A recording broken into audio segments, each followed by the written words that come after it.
Muy buenas tardes. Muchas gracias por la invitación a las y los organizadores de este evento tan importante. Pues yo me llamo Kirsten Francescone y soy la coordinadora del programa América Latina para Mining Watch Canadá. Estoy actualmente de licencia de maternidad, con licencia de maternidad. Entonces mi colega Viviana Herrera va a estar disponible para cualquier pregunta que puedan tener después de esta presentación. Entonces esta presentación la están viendo pregrabado. Estoy grabando desde Santa Cruz, Bolivia. Bueno, y hoy un poco quiero compartir solamente un par de rasgos generales de un informe que Mining Watch Canadá se hizo conjuntamente con el Instituto de Estudios Políticos de Washington y CIEL sobre los TLCs y en específico hoy les voy a hablar sobre los llamados CIEs, que son las soluciones de controversia de inversiones. Hoy vamos a hablar un poco el arbitraje internacional que se llama. Entonces, hoy vamos a hablar sobre eso, pero un poco de contexto solamente para que sepan. Mining Watch Canadá es una ONG y por ser canadiense, nosotros formamos parte de una red de organizaciones, sindicatos que se opusieron a la firma del acuerdo multilateral NAFTA en 94 y desde entonces formamos parte de un grupo de organizaciones que van tratando de y levantar o subrayar los problemas con los TLCs y obviamente este sistema de los CIEs. Y también vamos acompañando a comunidades y organizaciones quienes están involucrados indirectamente en un proceso de arbitraje internacional por la involucración de su Estado frente a una empresa extractiva, en muchos casos empresas mineras. El estudio que nosotros hicimos ya hace un par de años, pero que aún sigue vigente y que estamos en proceso de ver cómo actualizamos los casos, se llama el casino del extractivismo. Y este estudio en este estudio tratamos de analizar todos los casos disponibles sobre las disputas a las inversiones, es decir, los arbitrajes internacional, las demandas internacional, cuando un inversionista o una empresa demanda a un Estado. Y este sistema es sumamente opaco, antidemocrático, no transparente. Sin embargo, analizamos todos los casos que están disponibles, digamos, por varias fuentes en el Internet. Y de estos, todos los casos analizamos en mucha profundidad a los 38 casos donde hay mayor información y que todos se sitúan mayormente en empresas mineras. ¿Ya? Como les dije, este reporte se realizó conjuntamente al Instituto de Estudios Políticos de Washington y al Centro de Investigación y Derecho Ambiental de CIEL de Washington también. Entonces, todos aquí, todas y todos aquí, yo creo que no hay duda de que los TLCs y los acuerdos multilaterales violan pues la soberanía de los pueblos, la soberanía alimentaria, la soberanía industrial, pues la soberanía tributaria de muchos países, pero mucho menos se ha hablado de este mecanismo, una cláusula en específica que se llama la solución de controversias entre inversionistas y estados. Aquí voy a hablar de los CIE, que son los famosos arbitrajes o demandas internacionales. Esta cláusula está presente prácticamente hoy en día en todos los TLCs y acuerdos multilaterales. A uno le costaría encontrar uno que no tenga esta cláusula, que básicamente permite a que los inversionistas, las empresas, pueden pasar por alto a los tribunales nacionales y presentar demandas ante un sistema de arbitraje supranacional de inversiones. Y en realidad es un sistema de un panel de 3 árbitros privados que van a decidir sobre un futuro económico de un país. ¿No? Porque estas demandas al final terminan siendo demandas por miles de millones de dólares. Eso no es una exageración. Y son demandas con resultados vinculantes, no como en el caso de la CIDH y los derechos humanos. Estos sí son vinculantes porque están apoyados por mecanismos financieros internacionales como es el Banco Mundial, a través de la CIADI, la Organización de las Naciones Unidas, hacia la CEDUME, entre otros tribunales. Y estos tribunales obviamente afectan pues no simplemente a la soberanía de los pueblos y las comunidades, pero también a la soberanía de todo un estado, ¿no? Viendo los montos de las demandas que uno puede tener. Um, Podemos ver en el reporte de esos casos que analizamos de que el sector extractivo es el sector que más representa el porcentaje de las demandas presentadas por inversionistas. Si fíjense en el gráfico, ahí pueden ver de que este mancha azul representa el sector de gas, petróleo y minería, es 25%, de los casos, es decir, 1 en 4. Y si sumamos el rojo, que es el sector eléctrica, que puede incluir las hidroeléctricas, pues entonces representa más de 1/3 de todos los casos acudidos a arbitraje vienen de estos sectores. Y lo otro que quiero resaltar de estos gráficos es este de abajo que muestre la incidencia, la frecuencia en que se está acudiendo a esas demandas internacionales por el sector extractivo, minero, petrolero y gas.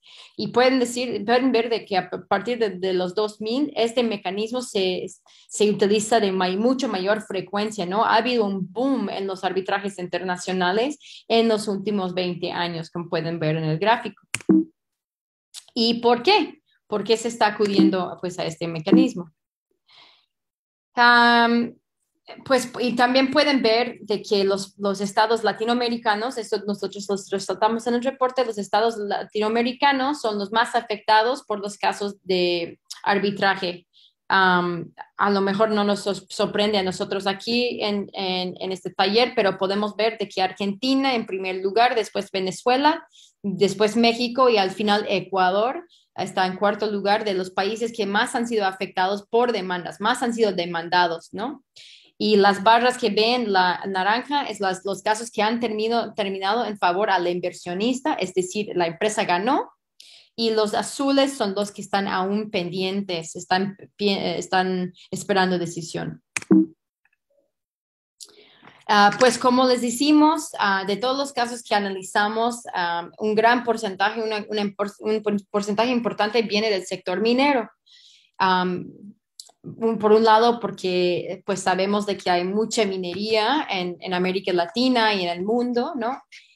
Y sabemos que esos mineros provocan también circunstancias que determinan de que puede acudir una empresa a demandar a un estado. De los 38 casos que analizamos del sector minero llevado en contra a estados, la mitad de esas empresas son empresas mineras canadienses.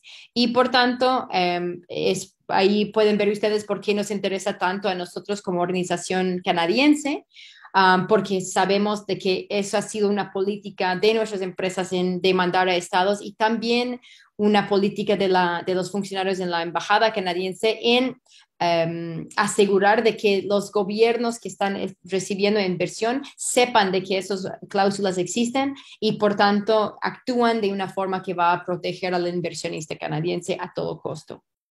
La mayoría de esas empresas mineras son empresas junior, que también Ecuador tiene mucha experiencia debido a digamos, a las muchas empresas especulativas que el país tiene. Eso también tiene su lógica, porque muchas veces las empresas mineras juniors son los que van fomentando el conflicto, haciendo los estudios y son la cara frente a la comunidad cuando hay conflictos, ¿no es cierto? Entonces, no es sorprendente saber de que esos juniors están a la cabeza de las demandas. Lo que sí nos debería de preocupar mucho es la pregunta de cómo pueden llegar una empresa que tiene a lo mejor $1 millón de capital y que tiene pérdidas todos los años, que no tiene minas en operación. ¿Cómo es posible de que esta empresa minera puede llevar a una demanda, a demandar un estado soberano como Ecuador, por ejemplo, todo un país, ¿no? Esto demuestra el desequilibrio digamos, sistemático que lleva este sistema y que prioriza, obviamente, al inversor. Y entonces, ¿cuáles son las razones más utilizadas por las empresas en demandar a un estado? Pues muchas veces en un tercio de los casos lo que hemos visto cuando analizamos las demandas es que ha habido una falta de respeto a los derechos indígenas y consentimiento de las comunidades afectadas. No nos sorprende, hablando desde Ecuador, que esto podría ser el caso. Entonces, en 13 de los casos, las empresas mineras disputan una variedad de medidas gubernamentales vinculadas principalmente a los derechos indígenas y consentimiento de la comunidad. De estos 13, 9, casi más de la mitad fueron interpuestos por empresas mineras juniors, ¿no? Y ahí hay un par de casos emblemáticos que pueden ir viendo en el reporte que Viviana va a compartir con ustedes después de la presentación. En segundo lugar, la aplicación de protecciones ambientales y referentes a la salud. Esto es muy importante porque obviamente vivimos en un momento de una crisis climática global y obviamente de la crisis ecológica provocada muchas veces por las mismas industrias extractivas. Y entonces lo que vemos en estos 20 de los 38 casos es que se ha acudido a la demanda cuando el gobierno había implementado medidas de implementar o modificar normas medioambientales o mineras. Y de estos 20 casos, 15 fueron presentados por empresas mineras juniors, ¿no? Es 3/4, ¿no? de la bolsa han presentado por temas ambientales, ¿no? Lo cual es sumamente preocupante por el efecto congeladora que puede tener esta presión o esta óptica de que si yo cambio mis políticas ambientales, pues me van a meter una demanda de miles de dólares y no voy a poder pagar, ¿no? Entonces eso es un ataque, una amenaza a lo que es pues el futuro para salir pues de la crisis ecológica y climática, ¿no es cierto? Y por tercero, la tercera razón de por qué se acude a una demanda es el manejo de recursos, ¿no? 15 de los 38 casos están disputando medidas gubernamentales relacionadas con el manejo de recursos, es decir, cambios tributarios, nacionalización de proyectos, y de esos 12 casos, de esos 15 casos, 5 presentaron empresas mineras juniors, ¿no? Y de eso hay un par de casos emblemáticos, ¿no? Pero es muy importante saber de que en este caso hay menos empresas juniors porque siempre cuando llegamos a tener una factibilidad económica, pues ahí se ve de que las empresas mineras más grandes están siempre de forma más habitual afectados por esos tipos de cambios. Y ahora, en relación a la empresa, ese es el enfoque de que se vive en la comunidad, ¿no es cierto? Esos son digamos, los contextos en que se puede acudir a un arbitraje internacional. Pero según la cláusula de los CIE, el inversor tiene ciertos derechos. Y cuando estos derechos no están protegidos por el Estado, pues entonces eso le da el derecho al inversor de acudir a los tribunales, ¿no? Entonces, muchas veces nosotros sabemos o tenemos un contexto muy específico en la cabeza, por ejemplo, el tema de Copper Mesa en Ecuador, cuando sabemos que hubo represión violenta, criminal, hacia los pobladores Ninta que estaban en Junín, que estaban oponiéndose a la minera.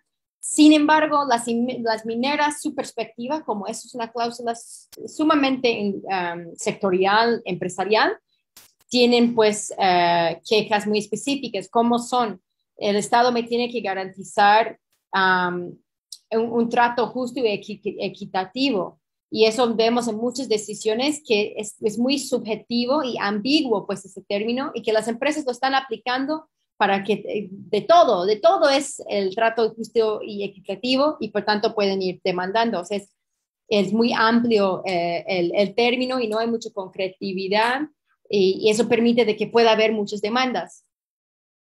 En segundo lugar, también tienen ese término que se llama expropiación indirecta, es decir, de que ni siquiera ahora los estados le tienen que expropiar los derechos.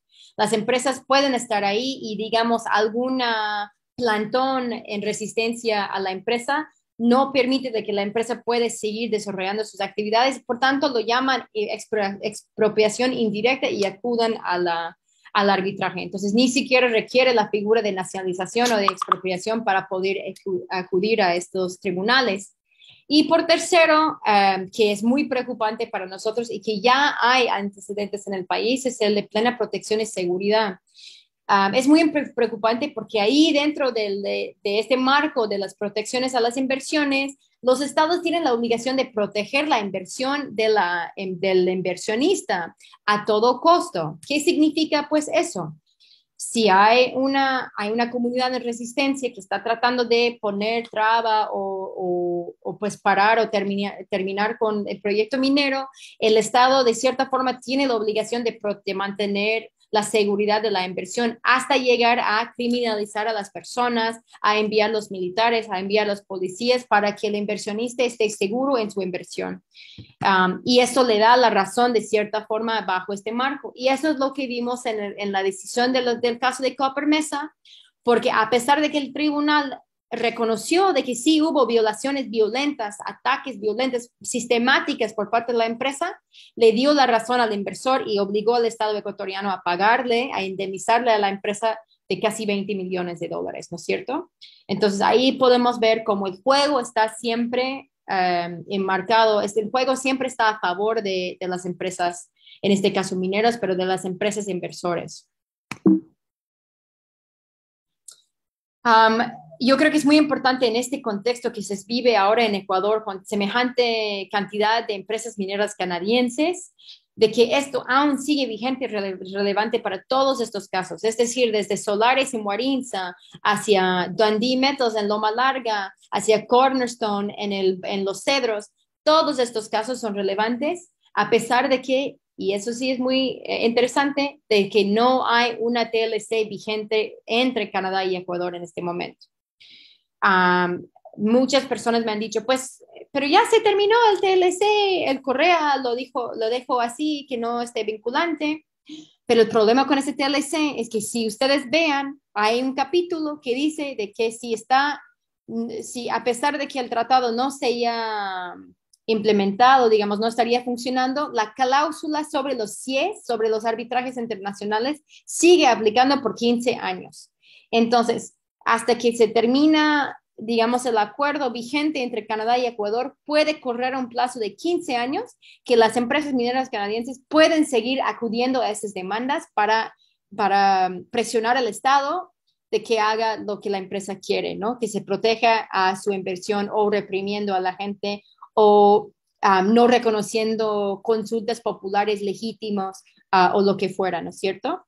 Y eso sí está ocurriendo. Si tomamos el caso muy específico del INB Metals, que ahora se le compró la mina de Loma Larga, el proyecto de Loma Larga, la Dundee Metals, pues ahí vemos cómo en la práctica estas cláusulas presionan a los estados de actuar de cierta forma u otra.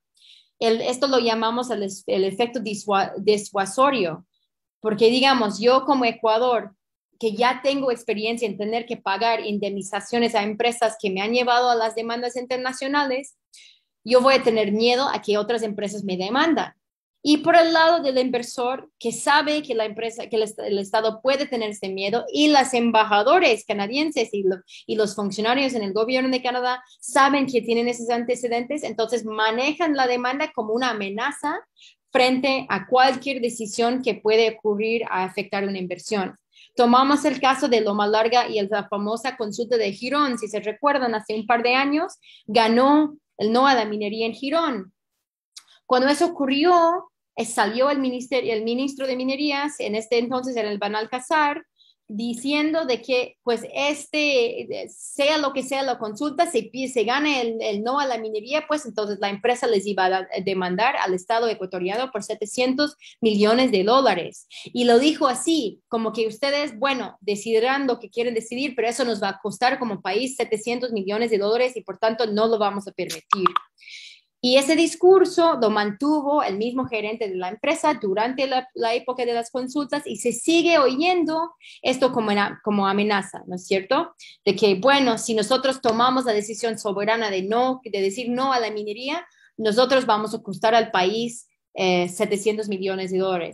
Y como ya se dijo, cuando hablamos de las empresas juniors, como en este caso, pues esto de la expropiación indirecta permite sumas de remediación sumamente absurdas y altas. $700 millones son las posibles ganancias futuras de que podría haber ganado la empresa si la mina estuviera en funcionamiento. pero en base a muy pocos estudios, y ese es el problema. Como las empresas mineras juniors no tienen muchos estudios, es muy especulativo y entonces van demandando con sumas sumamente exorbitantes, pero sin fondo realmente real, ¿no? Y los estados tienen que pagar. Y en el caso de Venezuela, con el caso de Cristalex, se vio de que el estado venezolano está siendo obligado de pagar 1.3 mil millones de dólares a esta empresa junior, ¿no? Por una expropiación, ¿no? Entonces vemos de que son sumas que no tienen conexión con la realidad y que obligan de que los estados de cierta forma actúan de una manera que sea en contrario, un estado represor como Ecuador, digamos, que sea más represiva, aún más militarizada para proteger al inversor chaparro, en este caso una empresa minera junior canadiense, INB Metals, ¿no? Y entonces, por último, para concluir con esto, nosotros lo que concluimos en el reporte es que ahora los TLCs, el mecanismo de los CIEs dentro de los TLCs y acuerdos multilaterales están siendo utilizados como válvula de escape. Y eso se puede tener esa lectura a través de ver a las empresas mineras juniors, porque por un lado tienen el recurso cuando se les va mal el negocio, entonces pueden joder, perdón la palabra, pueden meterse ahí, ser violentos, ser represivos, ir todos los días molestando a las personas. Y si no les va bien, pues entonces pueden acudir a la demanda, entonces siguen ganando.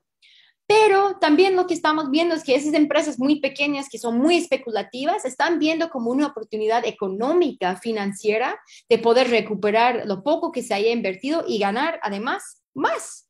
Entonces vemos que hay todo un negocio alrededor de esas demandas por entidades terceras que financian a los arbitrajes porque las empresas juniors ni siquiera tienen la capacidad de financiar a los abogados para esos procesos. Entonces vienen terceros, financian los procesos y ellos ganan también su parte. Entonces se ha vuelto